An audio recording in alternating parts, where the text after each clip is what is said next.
Hey everybody, Doug here from 2 Plus Tough. Welcome to While You're Reforging. So, if you are new to the channel, first of all, welcome. This is a weekly show that I do where instead of like a pre-recorded, script and stuff like that, it's just very casual. I like to hang out with people, do a little Q&A, and you can kind of get to know me a little bit more. I'm terrible at social media. I'm just going to throw that out there when it comes to keeping up with responses. I only have so many hours in the day to respond to people, and so this is more my way of like interacting with folks, and I really do enjoy it because there are some awesome people in our community who love to just dip in and deliver their thoughts. So the way the show works is I have a few segments that I go through, like hobby progress, games played, news, and then usually a main topic. And so what I'm going to do today for our main topic is other games that I love, other things that I find passion in. Which they're all mini wargaming related and that kind of stuff for the hobby. It's just maybe you find something you like. So rather than interrupting myself every time someone puts something in the chat, I tend to answer questions or do responses in between those segments just so I don't get frazzled in the head. So let me go ahead and see the chat here. Oh, we got Biofoot, we got Jamie Higgins. Hey friends, how are you all doing? So let's go ahead and dive in with some hobby progress. Now I'm gonna go to my downward cam here. Hobby progress has been slow this week. It's been a very, very busy week for me in terms of helping out stuff with family. And then I did get a particular book in the mail yesterday. I'm gonna call it Cracked Earth's apostrophe Belacroix. We'll call it that. So it might have a similar naming convention to other things. Those are not intentional, but we'll talk about that more tomorrow. So as far as hobby progress goes, I wonder why my light went all blue. That's super weird.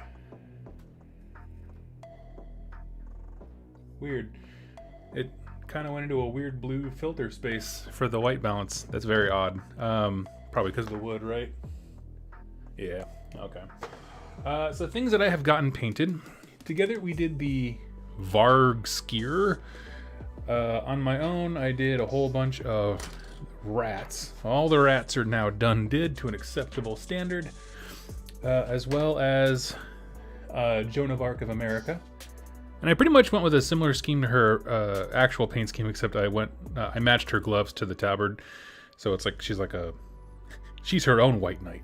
She doesn't need no man.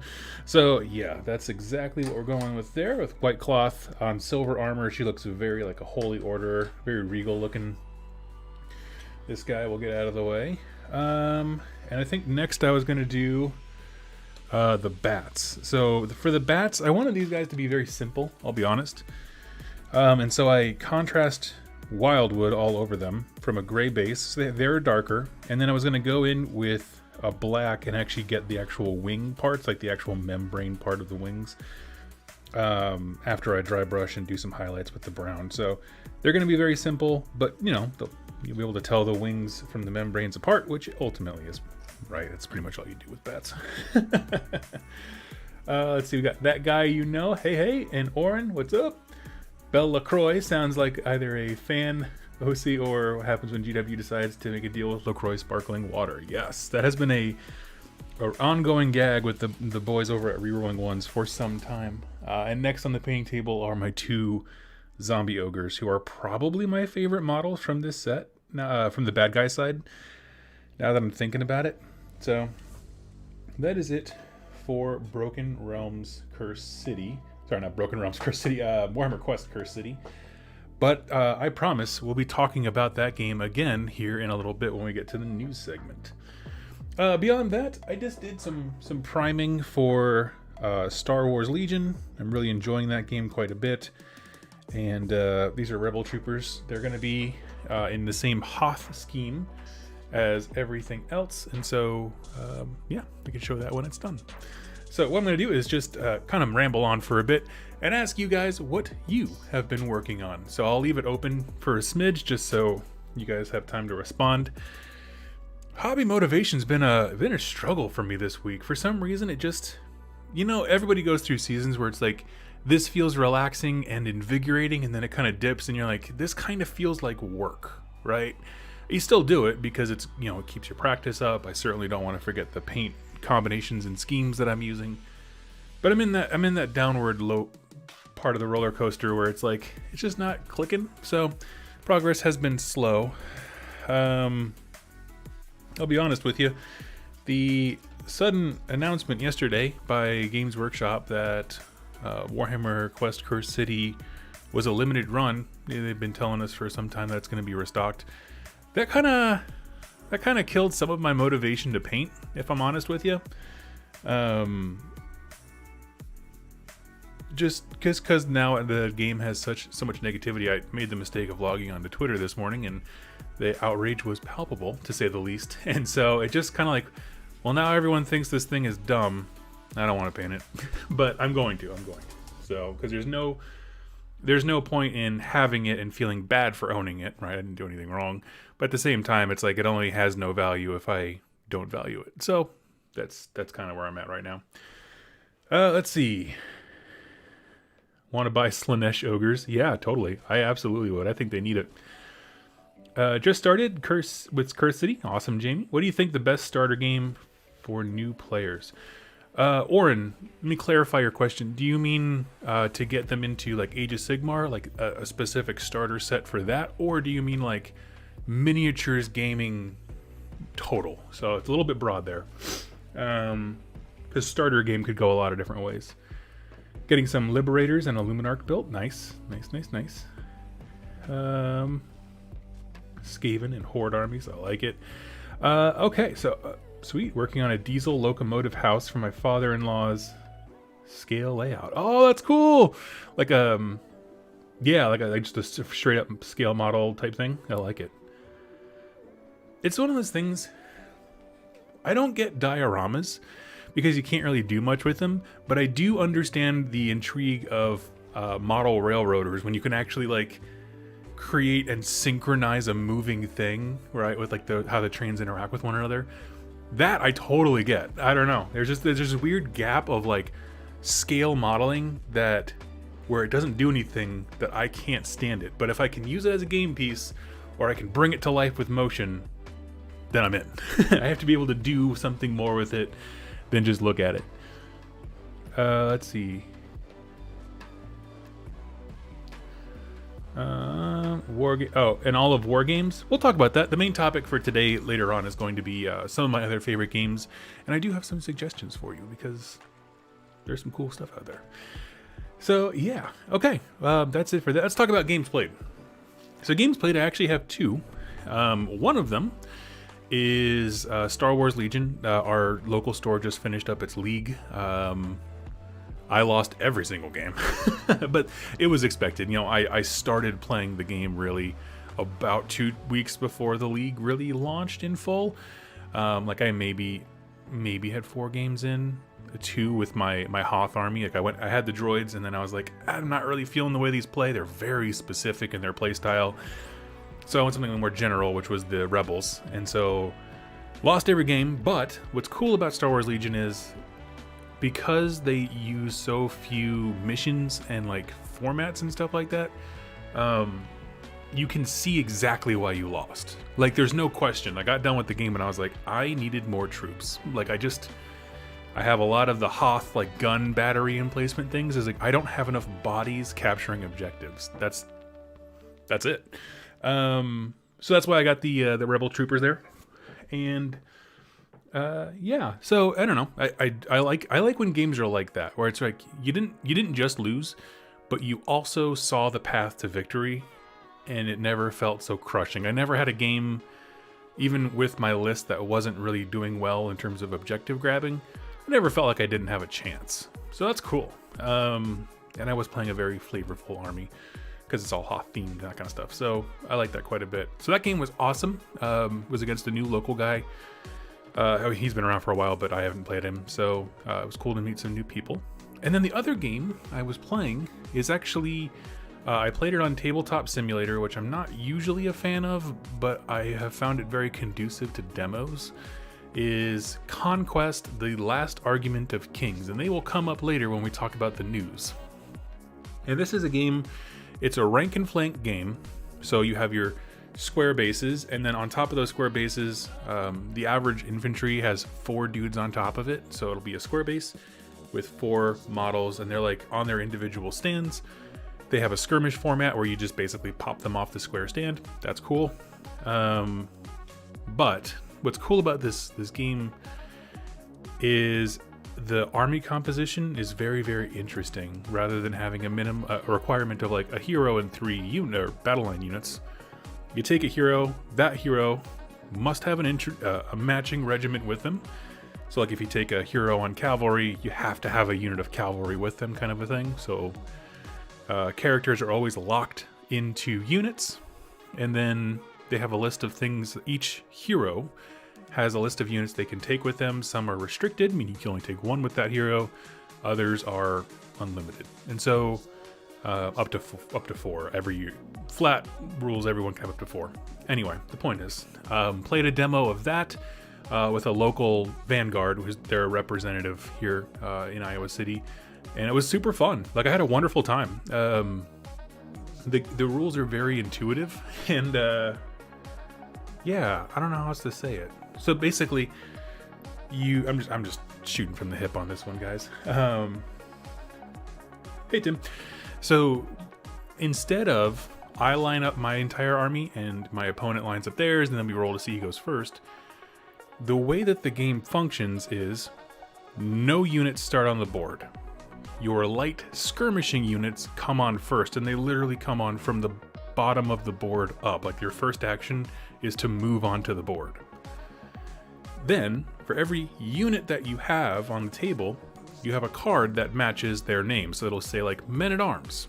It's just a card that says Men-at-Arms. You then take your cards that represent any units you have on the table, and then like kind of like in your hero phase, or I guess before the turn really starts, you put them in order of how you want the units to activate, and then you and your opponents do an I go, you go thing on a full massive army scale game. And so it's I go, you go, but you are locked in to the order of operations in which you have set them in. So you have to think about, okay, who do I need to move first? You need to prioritize movement and where you think the enemy's going to move and that kind of stuff. It's really cool. It's like a combination of, if you've ever played X-Wing, has the same thing, where you have a set order on the order in which your ships activate, kind of a thing. So I like it quite a bit. So yeah, I played I started a demo late one night with that, but I had to hop off, and then we finished it the next day because the person giving the demo is a stay-at-home dad, and when his kid was asleep for a little nap, he played some games with me, and that was awesome. So we did that, and had a wonderful time. So I reached out to Parabellum, which is the company who does it. It's a wargaming company in Greece, and yeah, I'm going to be talking about it more on the channel soon. I'm hooked. I like it. I like the simplicity of a rank and flank game, quite honestly. No moving 1,000 models. Your unit of, I think the max is like, what would that be? I think a max unit would be like 48 or something like that. Like, I mean, like, and that's like an extreme outlier type thing. That's not even like a normal stuff. So anyway, I had a great time with that. So go check that out. So those are my 2 games played. They were both wonderful, wonderful opponents. I have not. It's been a long time since I've played against someone who was an absolute turd, and that's good. That being said, I'm trying to get more into Tabletop Simulator. It really wasn't that bad once I started doing it. I have to play with somebody who has some banter, so we can just chat and hang out. Like, I don't think that I would do well in like a tournament, like an online tournament with TTS, just because, I don't know, when I go to tournaments in person, most of the people I play against are like, they're all just like deadpan and silent. I'm like, well, at least I'm having fun at this event. But if it's just me sitting in silence trying to play a game against someone online, that sounds like the most boring crap ever. So anyway, in today's episode, Doug directly assaults wallets. Thank you so much, buddy. Oh man. So anyway, that was been on my plate and my hobby radar, and I thought now we could move over to some news. So I'm going to open it up here. Does anyone have any questions about The games that I played, obviously neither were a GW game. There was Star Wars Legion and Conquest. Any questions about those, or have you played any great games recently? So I'll open that up while I'm getting my windows ready here and moving the chat around. I started in December 2020 with Warhammer. Oh, cool. I mean, that's a rough time to start, but I applaud you. I do applaud you. Welcome to the community, my friend. Let's see. Maybe the pandemic will allow humanity to be nice to each other again. I'm not, I wouldn't bank on it, but I would enjoy it. Games are for fun. Half the game is psychological and words are weapons. So, let's see here. Let me pull up my page of news. And there we are. So I got news from a couple sources today because in the spirit of the episode's main topic, we're going to be talking about some other games. My girlfriend's new Hedonites whipped my Gloomspite the other night. Oh, that's savage. That's an interesting matchup. Because I know in the Slaaneash's last book, they hated playing against Gloomspite because there just weren't enough models to gain, whatever the ecstasy or hedonism points or whatever they call them. So that's interesting. Question, have you been able to check out any of the King in Black Venom stuff? No, not yet, but I do have it on order with my local store. They also do comic books, and so he said he was going to find it for me. So yeah. David, any interest in playing the new Planet 28 fantasy game? I don't know. Let me throw it into Google and see what that comes up with. I have never heard of that. Planet 28. Sorry about that. I have the hiccups all morning. It's killing me. I am so sorry if I hiccup in the microphone. I had some coffee, and you ever just cough on nothing? I'm gonna come back to this later. You can explain it to me when I open it back up again, but I've never heard of it. Let's see. Depravity points. Thank you, Tim. Let's see. She was able to summon Seekers with Depravity in the 4th Broken Realms, and that was that. No, oh, Battle Round. Yep. That makes perfect sense. Right on. This might be a shot in the dark. Any Twilight Imperium. That's the one with, the Khajiit on the box, and it takes, 35 hours to play, right? Yeah, that's him. Twilight Imperium has wares if you have coin. No, I've never played it.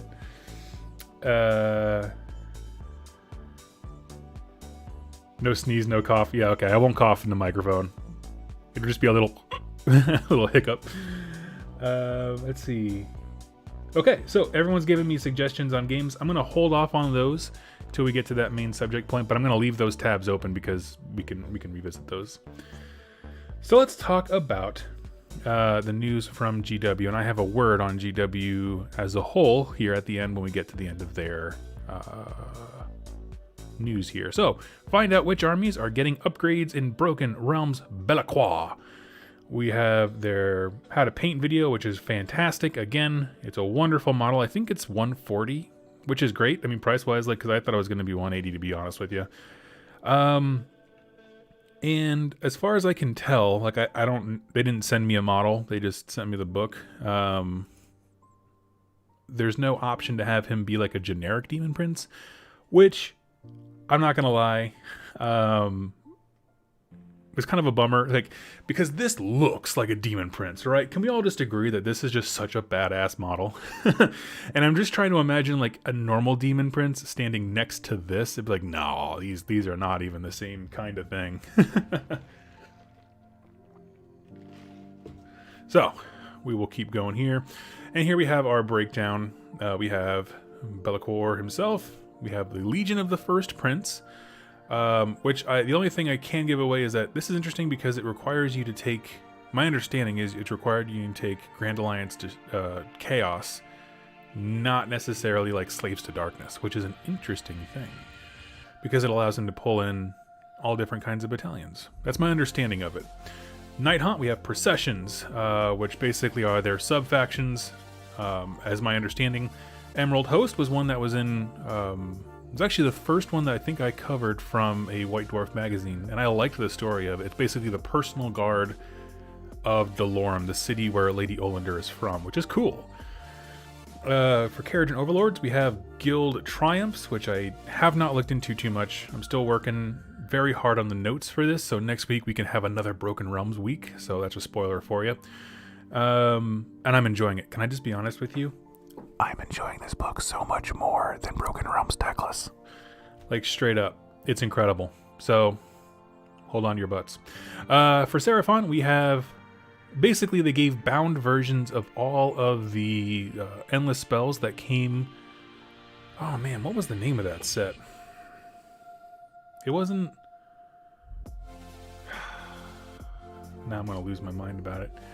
What was the name of the set where the Soul Scream Bridge and the Horror Gas came out? I don't know why I can't think of it. Is it Storm Vault? Like, when they're doing the Storm Vault thing? And then there's the Celestial Stampede as a battalion. We have Disciples of Tzeentch, which is a demon battalion. No, it wasn't Malign Sorcery. That one had the generic ones. There was a second launch afterwards that had the Soul Seeker, the Bridge, the Horrorghast. Because the ones from Malign Sorcery are already in his book. Are you going to do any videos on the Warhammer community short stories for Broken Realms Teclis? I've been doing several. I use them as filler, basically, when I don't have a full week of content planned out. And then next week's going to be all Bellicor, so I will come back to them after that. So yes, Jamie. Okay, I'm going to move on here. Fire Slayer's got 2 new War Scrolls for the Doomseeker and the Grimwrath Berserker. I can tell you they didn't do what I personally would have done. Forbidden Power, that's it. You win, Black Eagle. Make Doomseeker's battle line. That's if Doug was Warhammer president for a day, I would make Doomseeker's battle line. Why not? Just fill the whole freaking board with them. I don't care. Stormcast Eternals. We got Gardas Steel Soul, and that is pretty dope. I'll be honest with you. I love what they did with him. We'll talk about it more tomorrow, but I think they did him a lot of justice. So that is our first article there in the Age of Sigmar. Then we have this one, which I just wanted to point out because, one, I freaking love their art. Can I just say, whatever artist they have doing these like comic style of drawings over at GW is just my favorite. I believe I met her at Nova, if I'm not mistaken. But just like, there's a guy holding an arm from a comms guy from Imperial Guard and that kind of stuff. Nick Nunavati, if you don't know, he is a repeated winner of many events over the years. No matter how 40k has changed and evolved, he's been at the top, either in first place or neck and neck with it.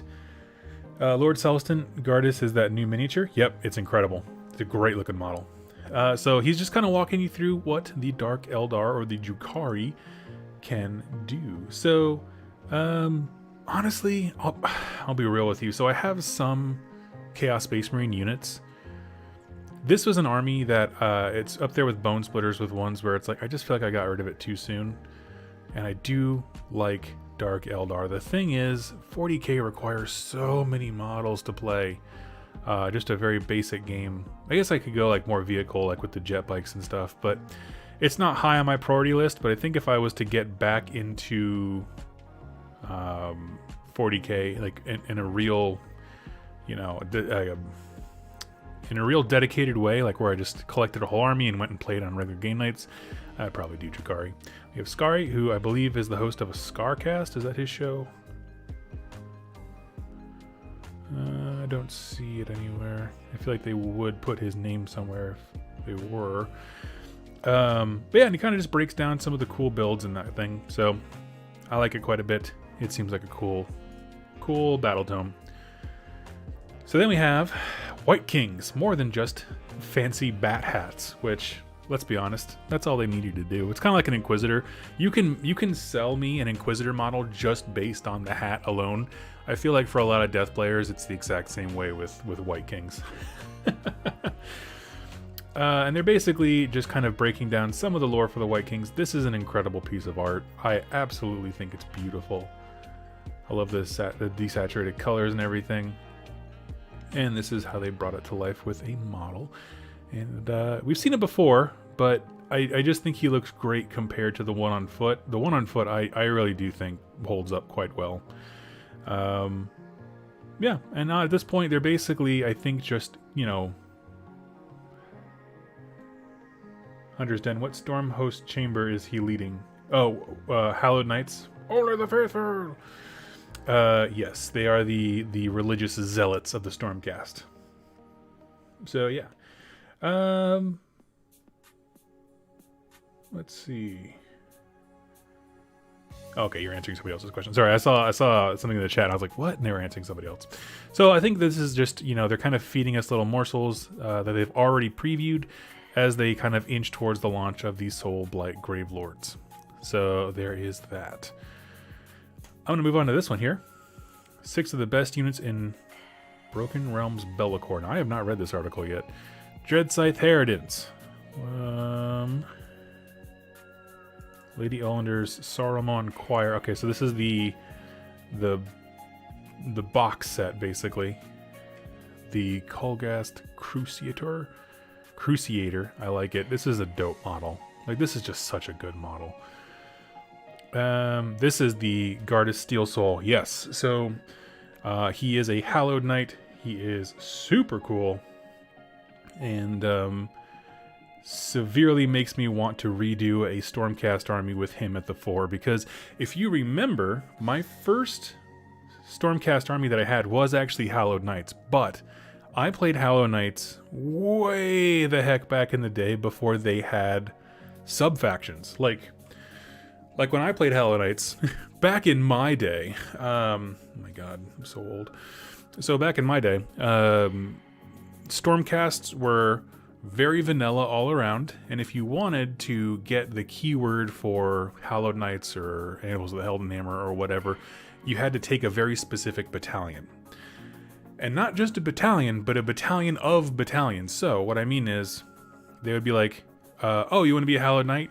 You have to take this battalion that's full of champions, right? All your named heroes, and it has to have one additional hero, and then you take something below it. So you had to start by paying the battalion cost for the Hallowed Knight name, then the command squad, where it's like, you know, the Lord Celestin, the Lord Veritant, all these heroes that they can have, and then you had to have troops down below it. So it made it prohibitively expensive to actually play Hallowed Knights, and so that's why, quite frankly, I sold that army off. I was like, I cannot do the thing I want to do.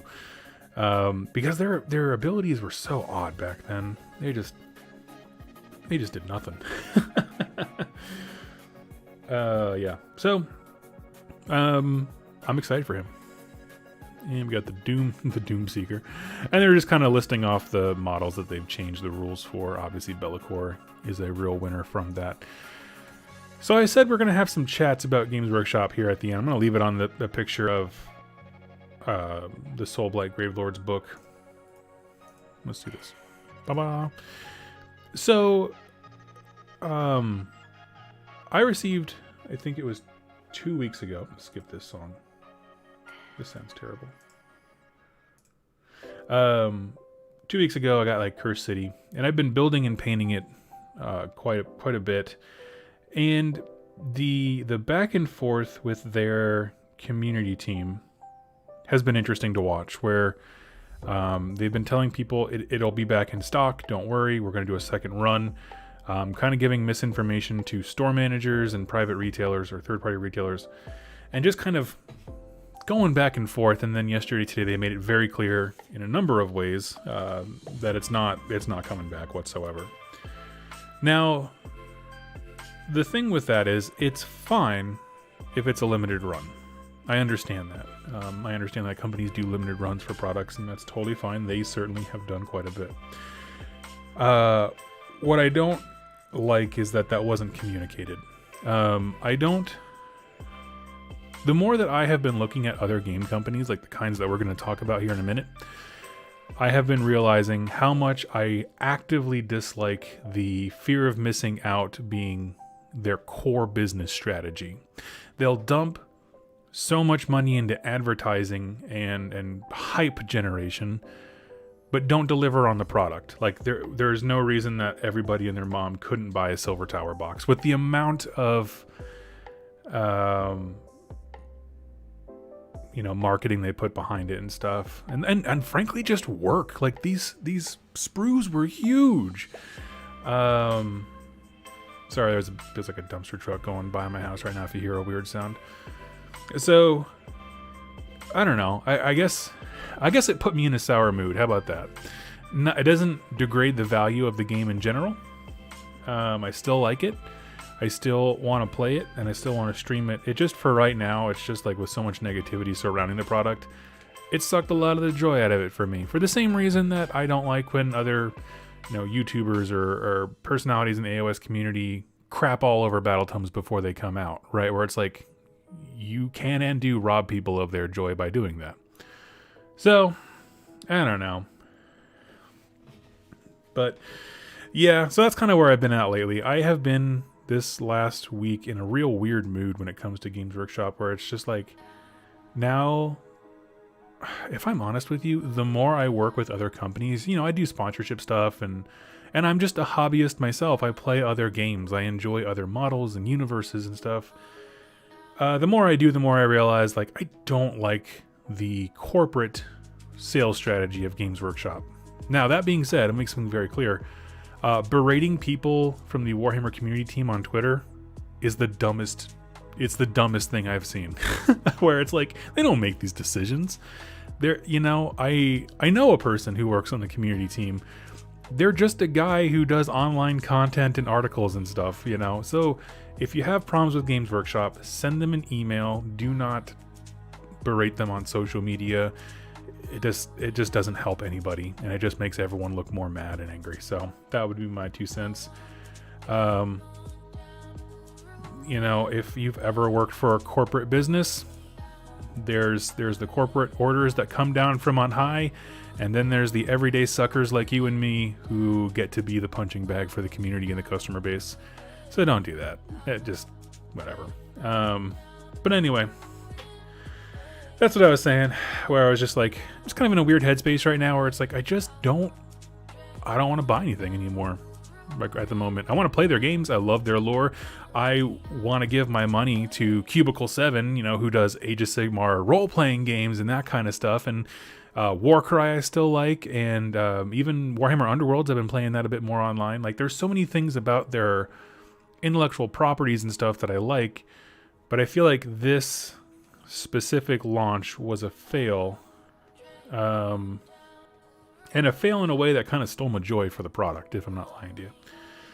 And I always try to be honest. So, yeah. Oh, F you, Mark. I used to work for GameStop. Trust me, I know how you feel. Yes, exactly. So, anyway, we're going to move on from that little note of negativity. We're going to talk about some cool ass stuff. Let me present to you a sales pitch. A sales pitch requiring only 3 words, but the best 3 words in combination or sequence that you've ever heard in your life. Orcs riding dinosaurs. If I could give you a thesis statement... Is there a way to open this up? No, that's the micro version. That's dumb. Okay. So we have here, these are the Wadroon Raptors. So in the game Conquest, Last Argument of Kings, which is the game that I've been playing, the rank and flank one, they have a couple of factions. It's still a fairly small game, but they're releasing right now what they call the Wadroon, which are their version of orcs. And they are like a primal, feral, not bone splitter kind of primal and feral, but like more...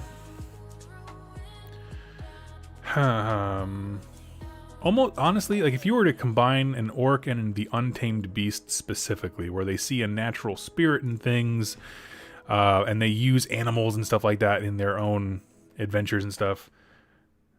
Yeah, No, it's you had me at orcs. It's very, very cool. There's a whole bunch of cool stuff coming. If you haven't seen it, this is Parabellum's main website for Conquest is their game, and they have a whole bunch of really cool stuff here. This game, the models they're coming to me in the mail right now. But let's see. So their factions are the 100 Kingdoms, the Spire, which are 100 Kingdoms is like your typical think Bretonnian style, like knights, and there's some really cool, unique models in there. But for the most part, humans, right? We have the Spire, which are kind of like a weird combination of Tyrannid and Bone Reapers, where they're like all constructs, but they're very insect-like. The Dweghom, which are dwarves. And keep in mind, this game's at a different scale. It's bigger. So their dwarves are like the size of Primaris Marines. Then there's the Nords, which are like their Vikings and type chaos dudes who are all about aggression and speed and melee, but they cannot take a punch. And then, of course, like I said before, the Wadroon, which use dinosaurs and things like that. This one is just kind of a backstory thing. So, yeah. They have a whole bunch of lore on their site.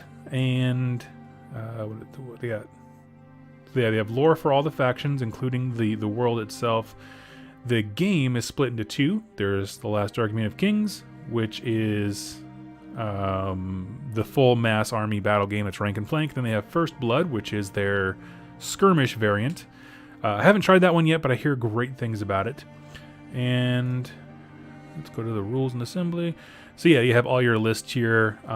What's cool about this game is that everything but the models is free. Like, not only are the rules free, but even, let's go here, army lists. These documents here are the equivalent of battle tomes, where, if we just go into one, that's their army list. You can print this out if you want to. It kind of gives you the general instructions for building a list in general. And then you have your army rules. So in like an AOS, even though the war scrolls are free, you need the actual battle tome for the army rules that are specific to that, like having deep strike with your stormcast and that kind of stuff. These guys, they just give it away for free, which I appreciate. So anyway, I've been looking at their stuff quite a bit, and I just kind of wanted to inject them into my news cycle because the Wadroon went up for pre-order this last week. You have the Raptors, orcs on dinosaurs, like I said before. The Warbred, which are these mega ones that are one dude per stand. Literally a guy called the Predator who looks like he could be a predator, and I like it, like from the Alien series. Very, very cool. He's standing on the head of a T-Rex, which is better than standing on a hero rock. But for every way. Yeah, and they're just super cool. I don't know. So I'll throw that out there. It's a game that is certainly getting my interest up. They're a smaller company. They've been around for, I think, 3 to 5 years, something like that. And so there's a lot of cool things. They do have...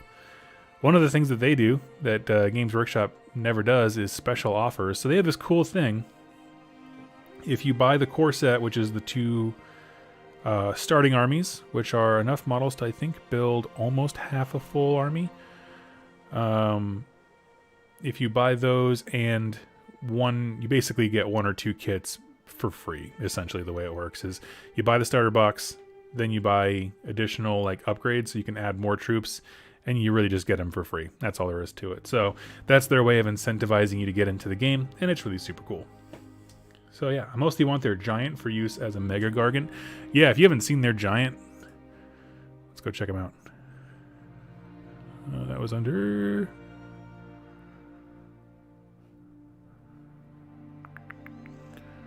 Their website is a little bit confusing at times.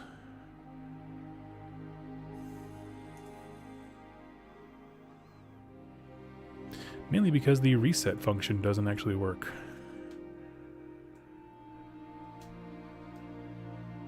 Huh. There we go. So go here. And he is part of the Nords. I know that. They're not Mega Gargant. Yeah, the Mountain Hjortnar. He is quite massive. Because, like I said, it's a different scale of game. So, yeah. And I love the little tree version of his head. That's so cool.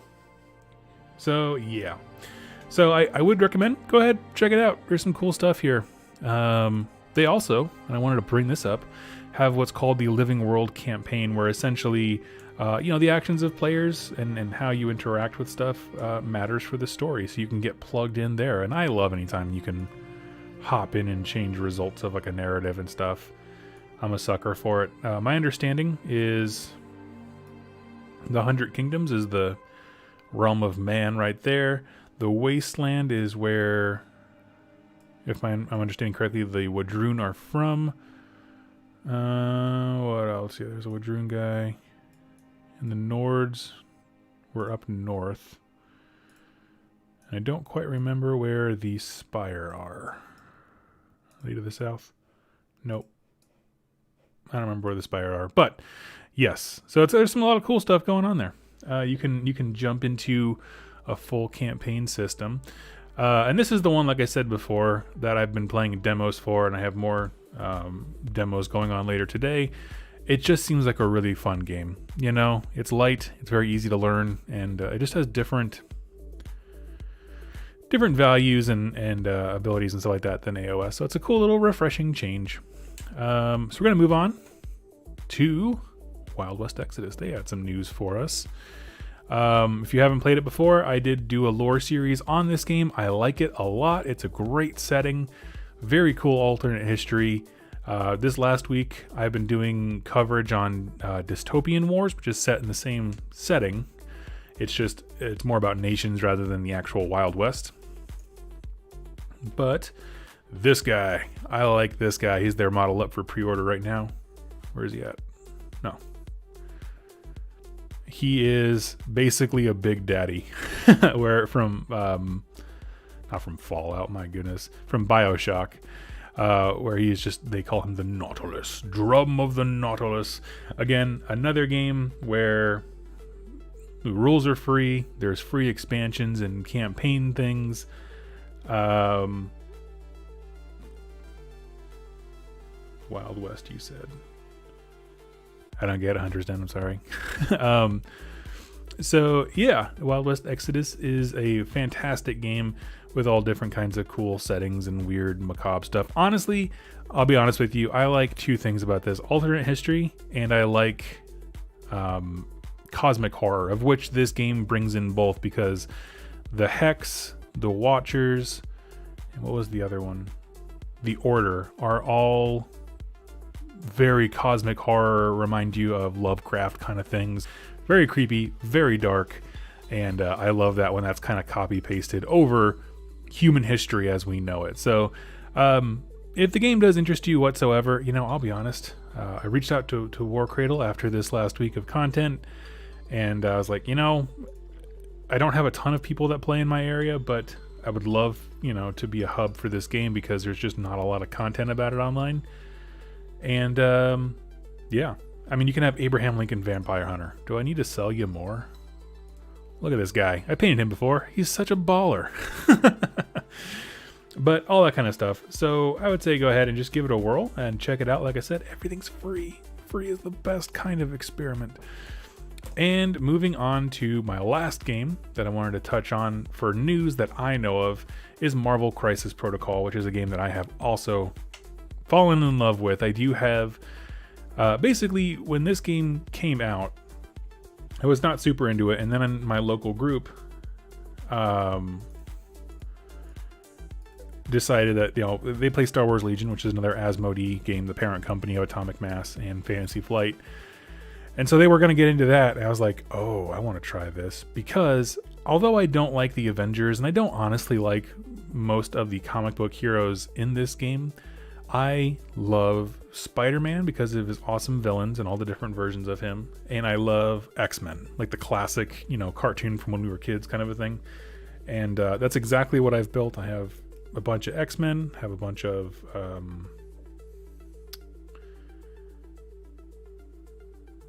oh, sorry, Braun. I'll get to your comment just a second here. But yeah, so that's exactly what I've done. Let's see. Yeah, so their upcoming releases here. We got. Oh, this kind of got away from me. They do. Can I just say that they do an incredible job of communicating with their fan base? We got Cable, We got Domino, Sin, Deadpool, which the Deadpool one is hilarious. If you want to laugh, go check out their trailer for the Deadpool mini coming out. They do quite a bit of fun things with there. We got Viper, Luke Cage, Bob, Agent of Hydra, Iron Fist, Mr. Sinister, Scarlet Witch, and Quicksilver are the only ones that really interest me here. Again, X-Men fan. But yeah, there's just so many cool things coming. And there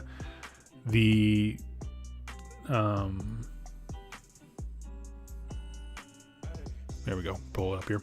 But the game's been quite a bit of fun, and just been cool to paint the minis, honestly. I love the minis that are a little bit taller, a little bit bigger than Games Workshop sculpts. Helps me with the detail and stuff like that.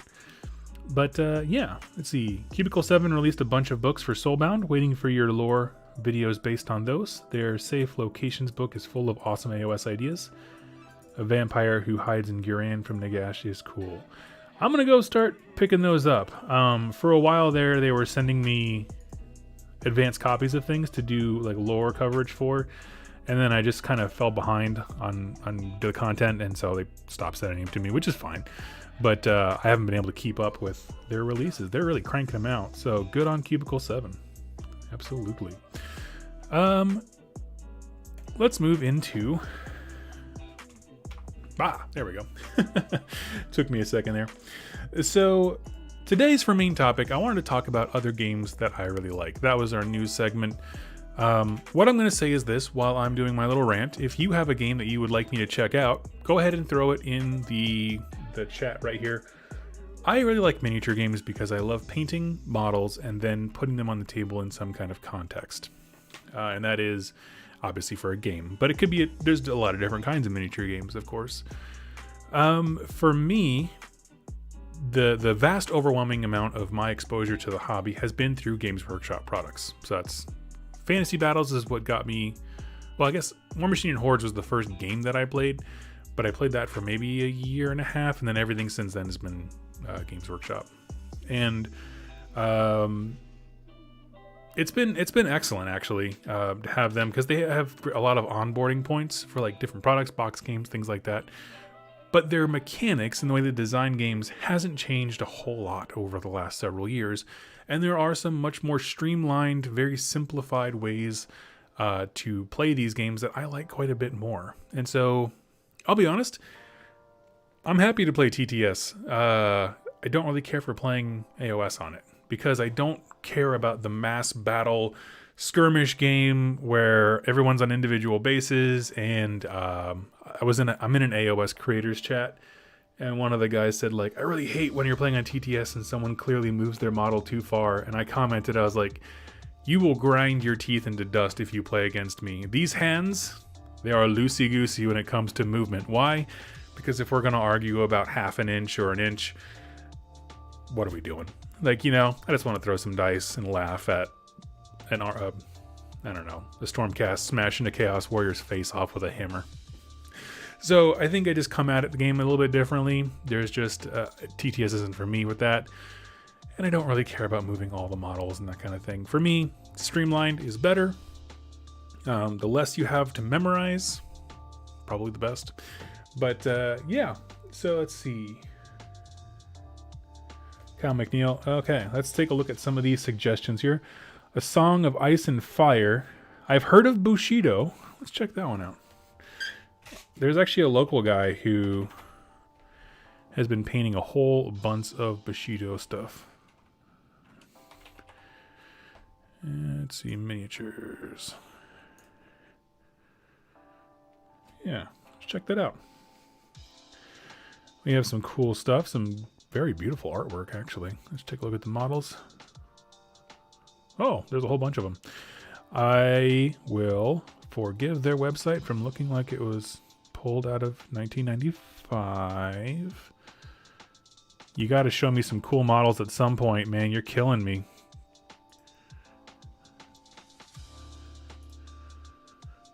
Ooh, pretty.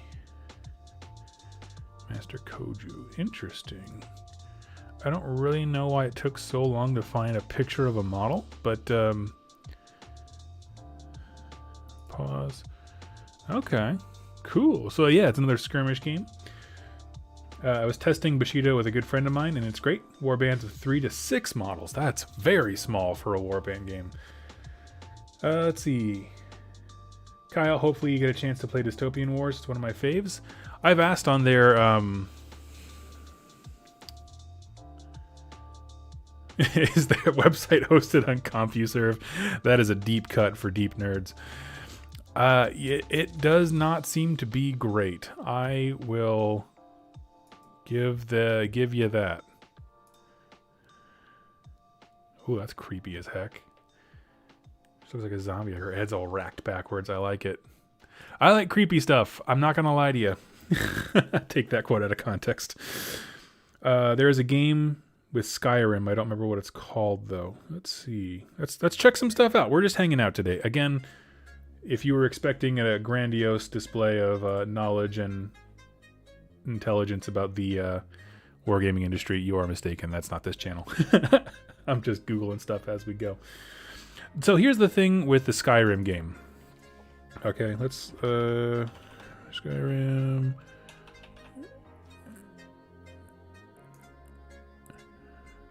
Elder Scrolls. That's right, Modiphius does this. And they do all of the Bethesda named titles.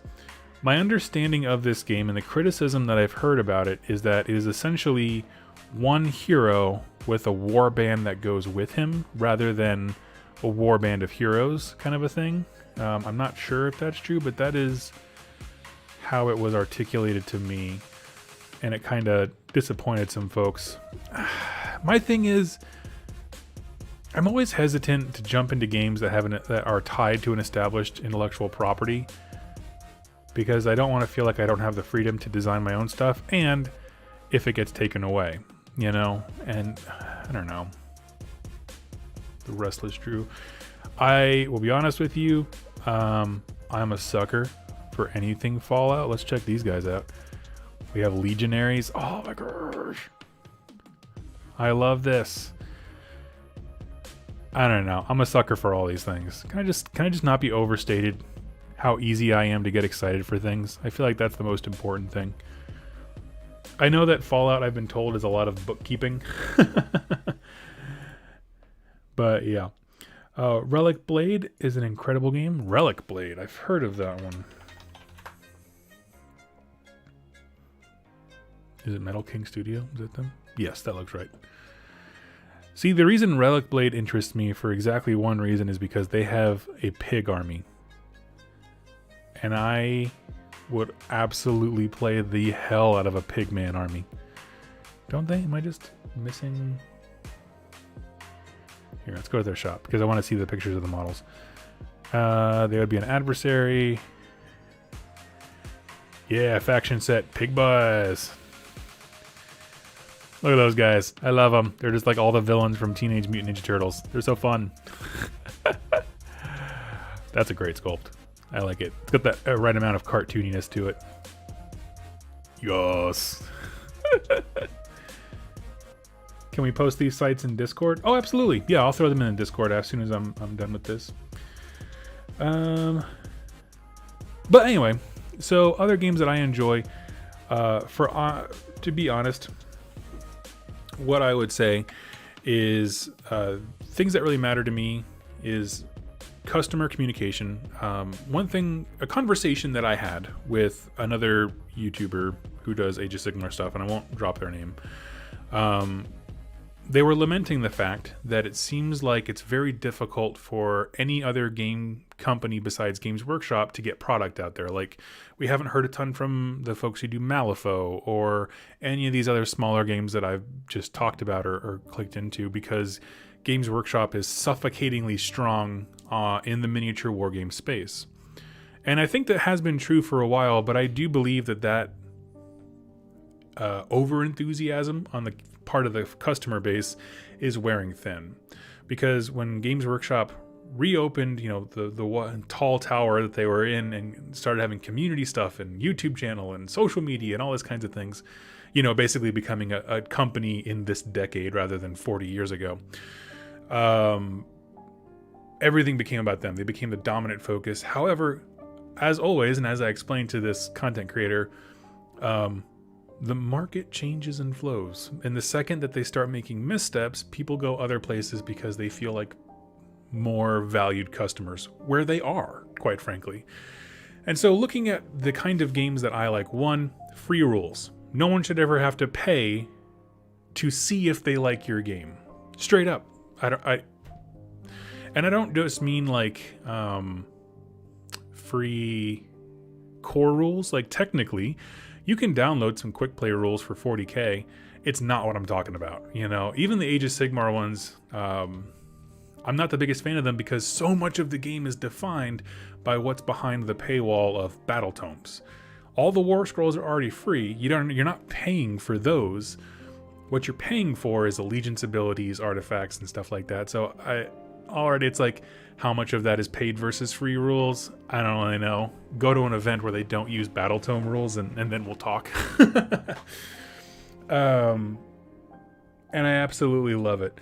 So free rules to me, unless the product is the rules itself. So for example, like Frostgrave is a game where they don't sell really a lot of models. They're not a model company. They come out with, I think it's like a $25 rule book. That's fine, right? Like, that's different than having an entire warehouse and international structure based around miniatures, and then also selling me literally a wall of books. This entire bottom thing just covered in books on books on books. And so for that, I need free rules. I need free unit rules because I want to be able to see and get excited about what units can do in my head before I make the purchase.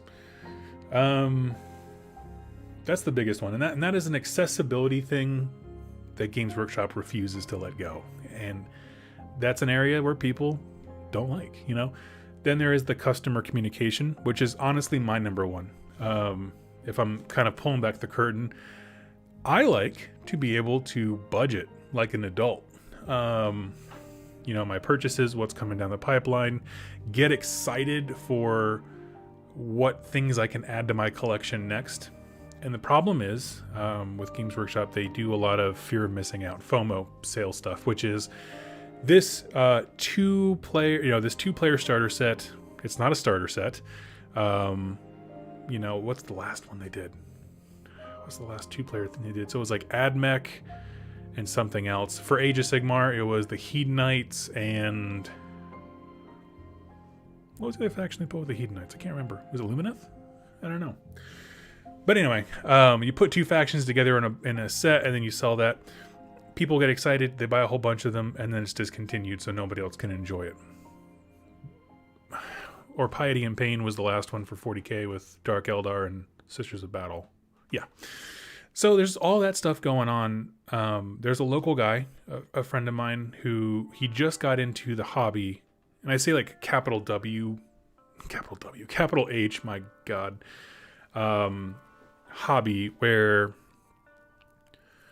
they didn't understand that everything is like single runs.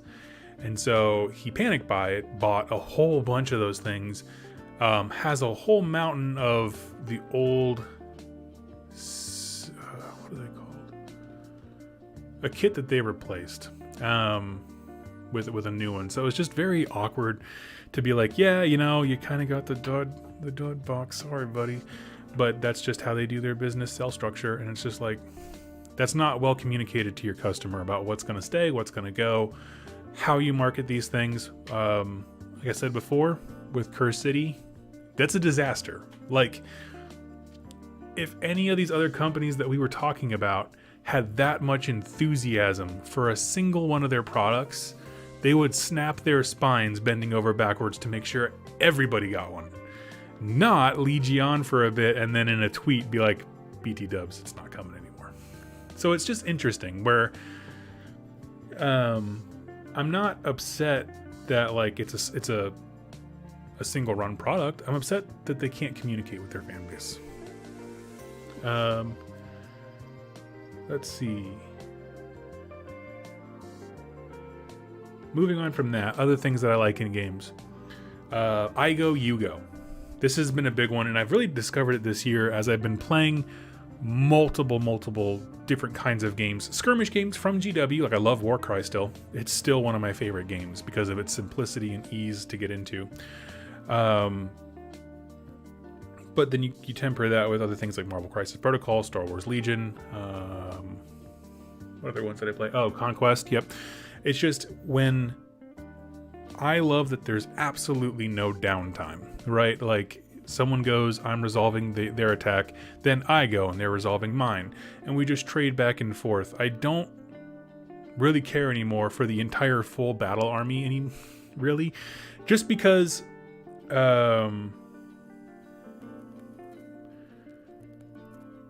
Ariel, we'll get to your comment here in a second. That's very interesting, my friend. So yeah, it's so cumbersome to have these massive armies, and then on top of that to say, now you're just going to sit here for 45 minutes while your opponent plays with their toys and takes yours off the table. And hopefully you have enough toys left to be able to play back. So I don't know. That didn't care for me. So we're gonna, Ronnie, you're absolutely right. That's the problem. But I'm trying to move away from Curse City because I'm not a negative person. I tend to just not talk about things that get me upset. But so I Go You Go has definitely been an important thing for me this year, especially when it comes to games like Star Wars Legion. That it demonstrates to me that a mass army game is possible with I Go You Go, and specifically guns at range, because that's always been the thing with 40K. 40K and AOS are just different because 40K is dominated by long-range weaponry. AOS, not so much, except for the armies who have it, in which case they totally kick you in the nuts. MSB is great for, I don't know what that is. MESBG. I'm not an acronym guy. But so that kind of stuff where it's like, it showed to me, yeah, you can have a game full of guns at long range, but if you go I Go You Go, everybody gets to shoot something before they die, which is super cool. So let's see, have I talked about Lord Croak? I didn't, because I didn't see a preview article on their actual page. Let me go check it out. He wasn't even on the number one models in the book, and Lord Croak is in the story of Broken Realms Be'lakor, now that I think about it. Come on. Their community page is having trouble loading for me right now.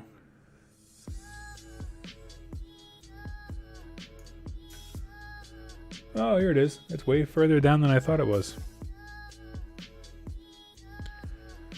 I'll talk about Lord Croak before it's all over. That's a good positive note to end on, because that's a killer model, by the way. So I Go You Go, I think, is quite honestly one of the best ways to go about it. Another game that I've played that I really did enjoy was Bolt Action. If you have not tried or looked at Bolt Action, the main thing for me is that my exposure to it, I had a wonderful demo, but then the gaming group that played it locally back when I lived in Seattle, they were basically looking at it as an alternative to Warhammer 40K for their tournaments and stuff. And to me, if you're gonna play a historic-based war game, it's not about min-maxing and that kind of stuff. For me personally, like, I would get into it if I had a whole bunch of history nerds like myself. If you don't know, I have a degree in biblical history. That is actually what I went to school for. And yes, it's as useless as you think it is. So Bolt Action was an incredible rule set. It's very straightforward, very streamlined.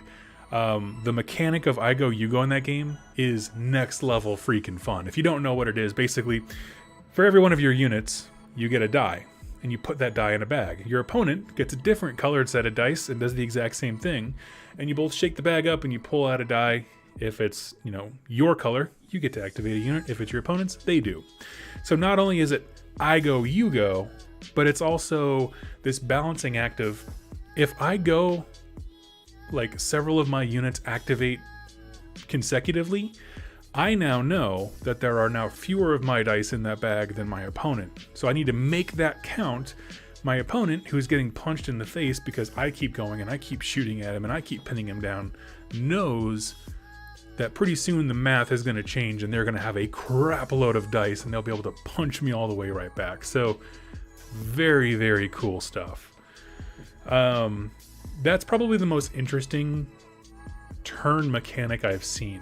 Like, people debate, priority roles in AOS. Nothing comes close to the creativity and funness of Bolt Action's I Go You Go system. Straight up. But I've never seen any other game company do it, and I assume it's because, like, hardcore competitive people don't like that control wrestled from their hands of when they can activate. I'm here for it.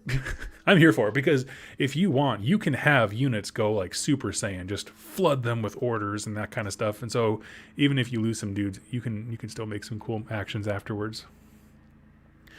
So there's some other things I want to talk about here.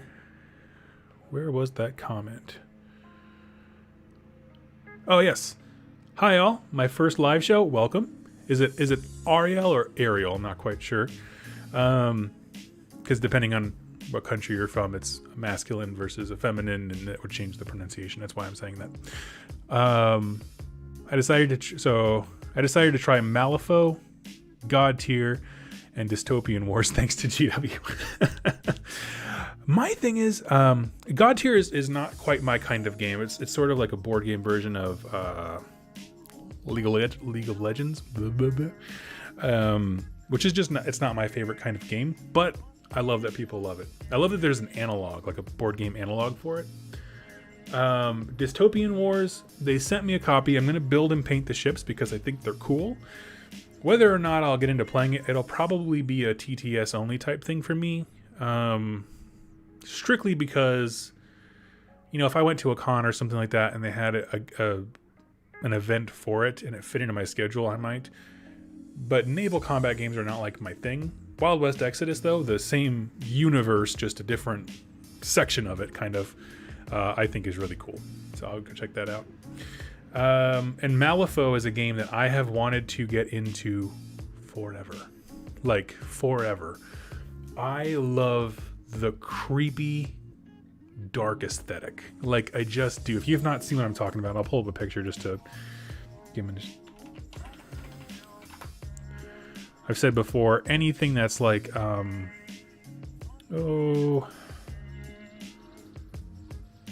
like Lovecraft vibes to it. What's a good example? I apologize. They are mowing the grass outside. I may have to turn off the... Give me some pictures. So sorry, everybody. I promise my window's closed. They should be done with my area pretty soon. But they have these creepy Victorian era monstrosities. His thing is he goes around and resurrects dead bodies to have his little coterie of evil people that follow with him. This is the page. Let's see. Where was the other one that I really liked? The Neverborn are super creepy. That's like the villains.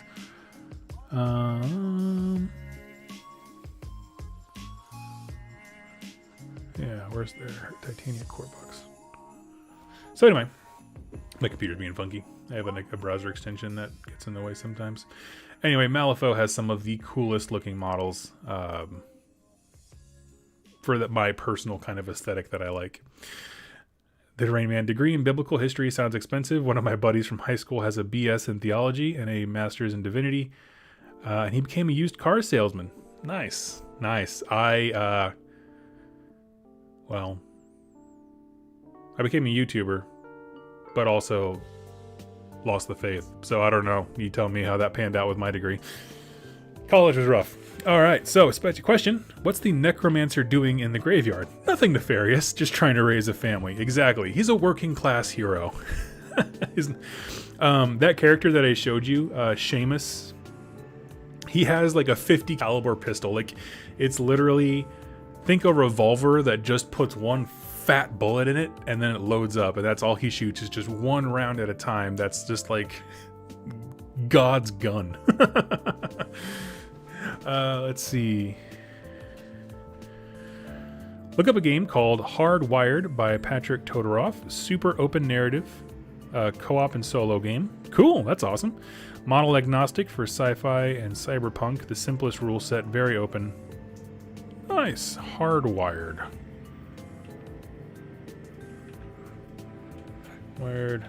Miniature game. A lot of these things you have to put miniature game when you're searching them just because it'll give you some weird stuff. I don't know what to call it. Espionage, murder, and mayhem. Oh, this looks like it would be great for... Oh, it looks like this table has some Infinity stuff. But it looks like it'd be great for Necromunda models too, if I'm not lying. Sweet! I like it. These are great suggestions, y'all. Thank you so much. These are really fun.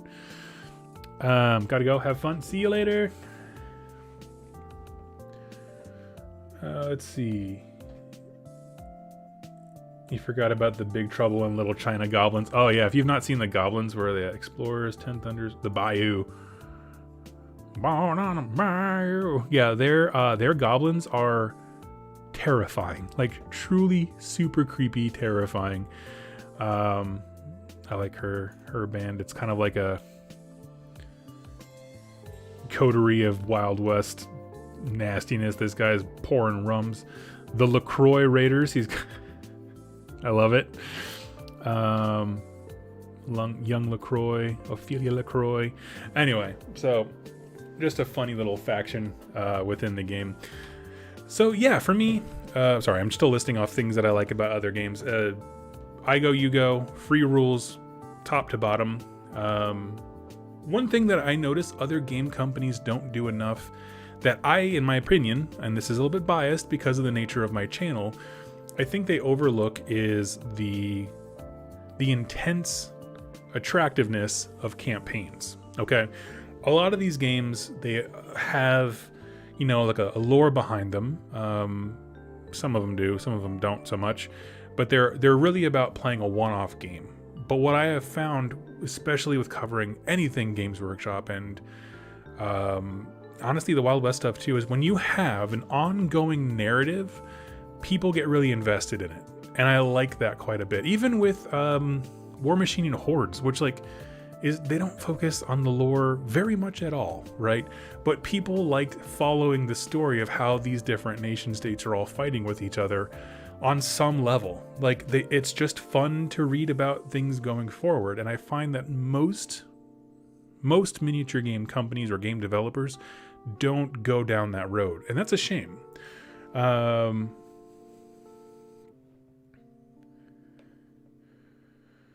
Let's see. Hunter's Den.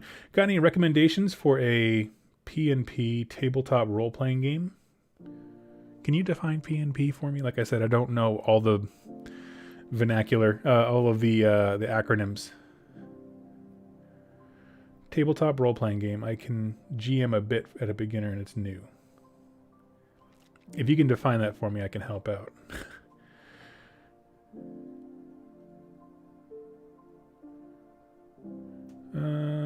What happened with Infinity? Oh yeah, let's go check out Infinity.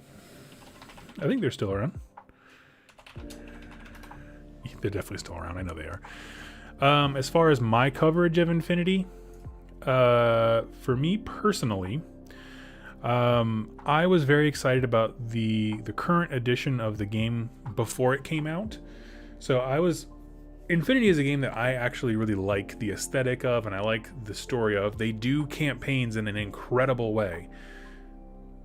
The game is so complex. It is like drinking from a fire hose to try and learn this stuff, because a lot of their rules, it's all universal special rules, and they have rules within rules and ways to modify them, and it's extremely hard to learn for me. And so I got into it hoping like, oh, when this next edition drops, they were promising it was going to get cleaned up and streamlined and all this kind of stuff, and it just didn't happen. And when I lived in Seattle, there were, I think, 6 or 7 people who were really into it, really into Infinity. I got some demos, had a wonderful time, and then when the new edition dropped and not much changed in terms of making it more accessible for new players, I was just like, oh, it just hurt. Yeah, I know what a GM is, but I meant like the P and a P. I don't know what that means. Recommendations for P&P tabletop role-playing games. Infinity models are boss. They are pretty sweet. I won't lie to you. They are mostly metal. So I will warn you there if that's something you are averse to. For me personally, I don't really care. Well, that's not a flattering picture to put on your front page. It's just someone looking at their phone. Okay. Yeah, we got some great model sculpts. This is not exactly what I was looking for. I was more looking at like model sculpts. Let's go for that. Yeah, there we go. Good Lord. Yes, we all agree. The only problem I had Infinity was it rewarded you to sit and wait for your opponent to do something. So you'd each sit and wait for your opponent to do something. Exactly. Yes. You how do I word it? So like, yeah, in Infinity, every time your opponent does an action, you get to have a reaction if certain conditions are met. Those conditions are pretty simple. Like if you have a guy walk in, even around a corner and he's briefly in front of an enemy, the enemy gets a chance to react by firing at them. I don't know. And it just incentivized you to get your gun emplacements ready and then just let your opponent come and then you can react to them and fire at them. That's a valid criticism, I think, to be honest with you. Well, tabletop, the PnP is games like Dungeons and Dragons.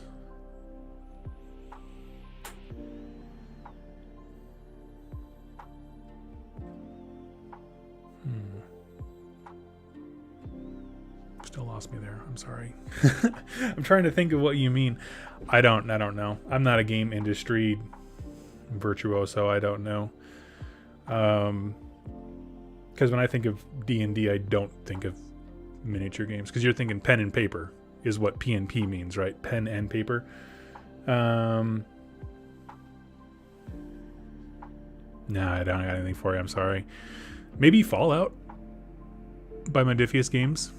They do a lot of bookkeeping. Thank you. Yeah, Ben, after he said D&D, I figured it out, but no, yeah. The PnP was what's hanging me up. Okay, we're going to move here. I'm trying to think of last bits of...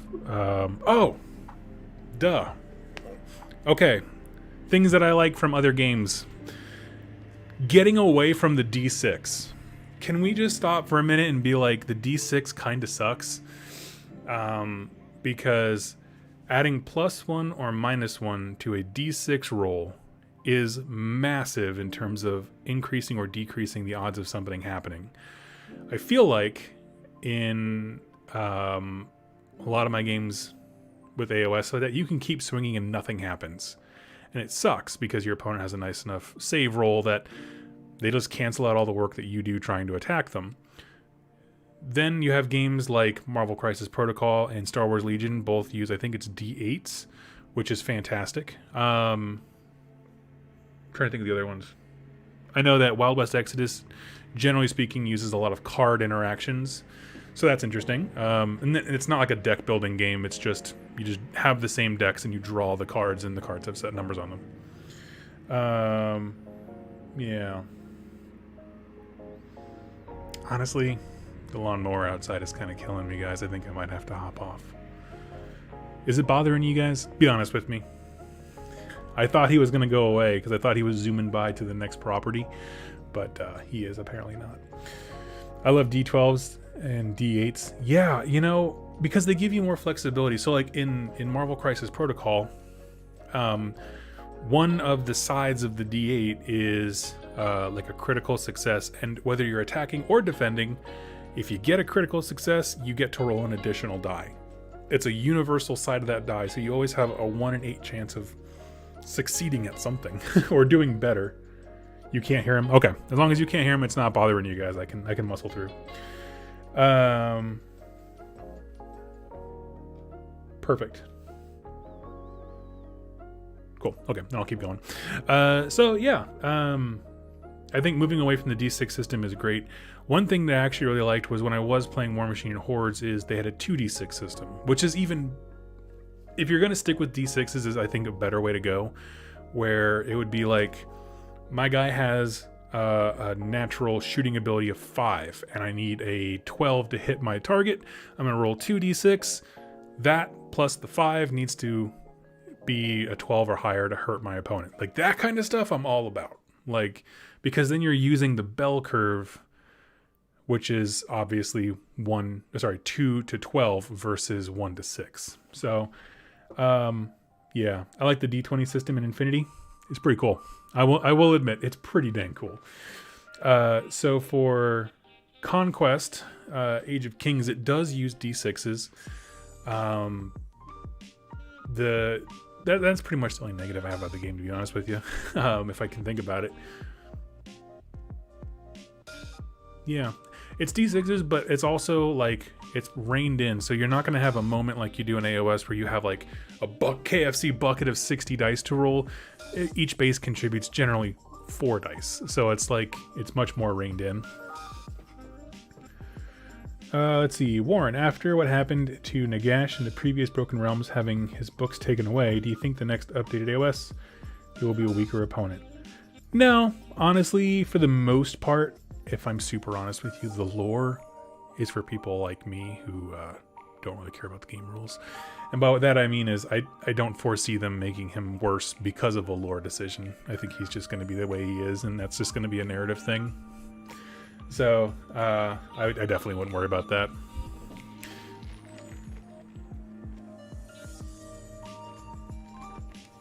Okay, let's take a look at this.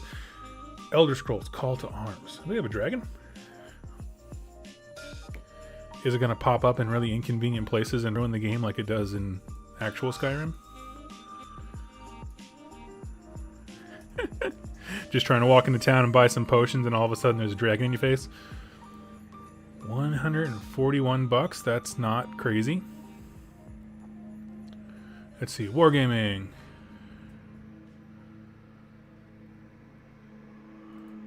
I want to check out this, then I want to check out this. Okay, this is a game that I've heard of, and I'm curious if any of you have played it. Rangers of Shadow Deep. A solo and cooperative tabletop miniatures game from the creator of Frostgrave and Ghost Archipelago, Joseph A. McCullough. I've heard of Frostgrave. I think I've played a game of it. And he has a new game, Stargrave, which is a similar thing, but for guns and junk, like Necromunda Alternative. And then there's this one, which is Ashtung Cthulhu. That they did not stick the landing with the naming convention on this one. I'm sorry, guys. You didn't get it. Okay, deep ones. These should be great models. Are they? No. I mean, they're cool. I'm sure they can be painted well. But I'm not super impressed by what I'm looking at. You love that game? Rangers of Shadow Deep? Standard edition. Trying to get a sense of like what it's like here. Brand new layout with dozens of pieces from Brett Stanley.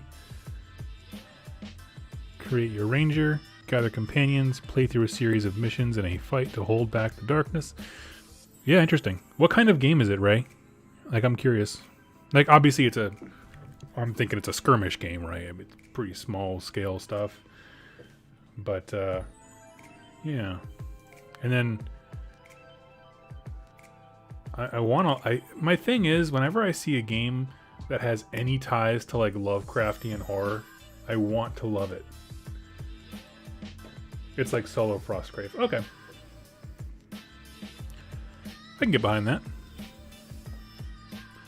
Go back to the Elder Scrolls one. Let's check out, let's fall down some dangerous rabbit holes when it comes to Fallout.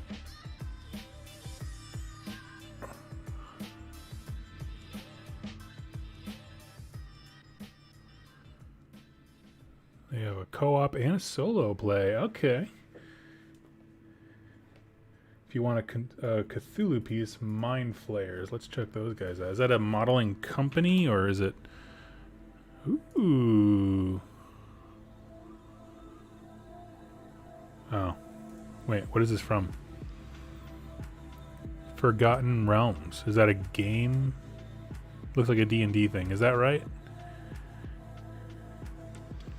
2+ stuff. Do you like board games? Typically, no.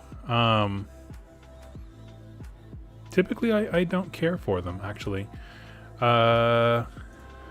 Ooh, there's some cool stuff. We got a dude, Power Armor Brother, Super Mutant Deathclaw, and Super Mutant Behemoth. I love him. What's your radio? I like the music. For me, I go to a page that YouTube actually hosts where they have audio-free music. If you look up Audio Library - music for content creators, you will find it. Here are the robots. Okay, I like it. It's very cool. Love the Sentry Bot. I'll be honest, I'm very tempted by the Fallout minis. No joke. Oh god, what are you doing? It's terrifying. That is so many pictures to make this kind of spiral happen like that. I'm not the biggest fan of the Fallout 4 stuff specifically, but you can sell me on Super Mutants, any of the robots, and anything from the other games. So there's plenty of stuff from New Vegas and that kind of stuff. So that's definitely what I would be in for. But yeah, it's very cool. I like it quite a bit. I have Wasteland Warfare and the California expansion. What do you think of them? Have you played them?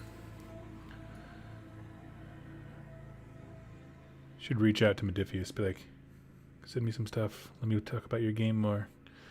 Fallout and Elder Scrolls game have the same engine. Okay. I haven't heard much about the actual game engine, like if it's just easy to learn or if it's particularly hard. It's a nasty raider. I like him. She's cool. Got some Brotherhood of Steel vibes. Okay. They're fun. Sweet. There was a group at my local game shop like Fallout a lot, pre-pandemic at least. Yeah, I'll be honest. So having moved to a new area during the pandemic, it's been rough because I was asking the local game store people, like, what games do people play? What kind of stuff do they like?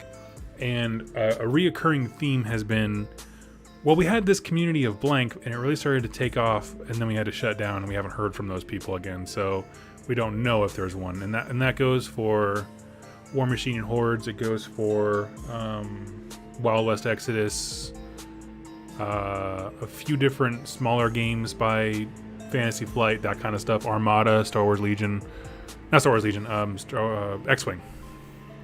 So there's a bunch of those things where you're like, is this? I don't know if there's a community, so I don't really want to like jump in with both feet.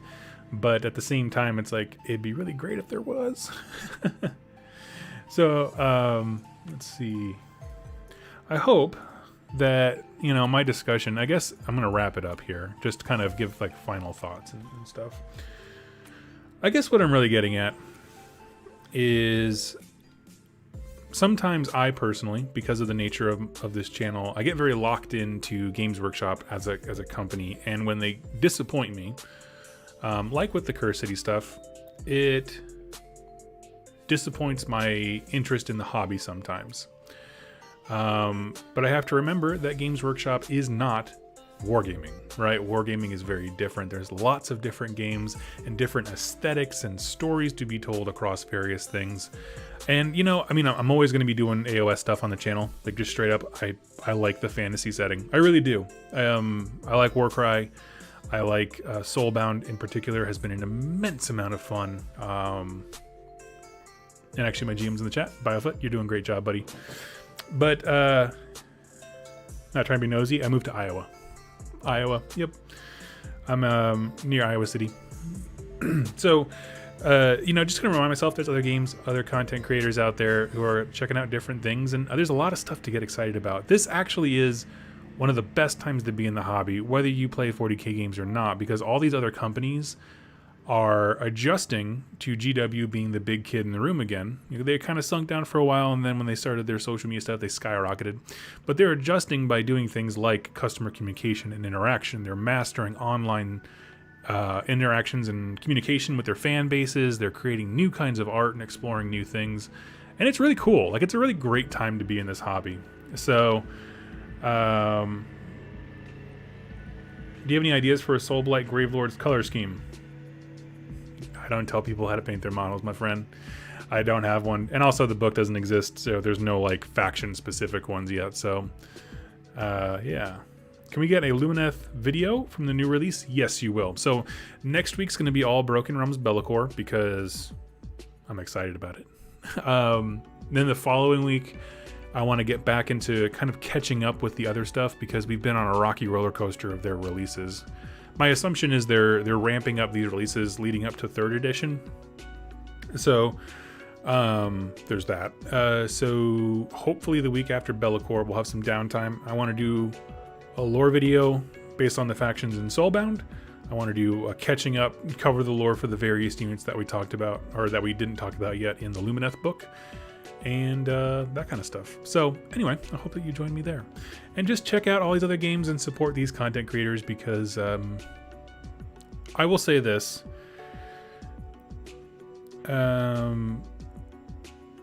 One of the things I frequently mention when people have outrage towards GW is that the people who actually make the game and the people who are communicating online are not the people who make the decisions. That's a corporate system put in by being a publicly traded company, okay?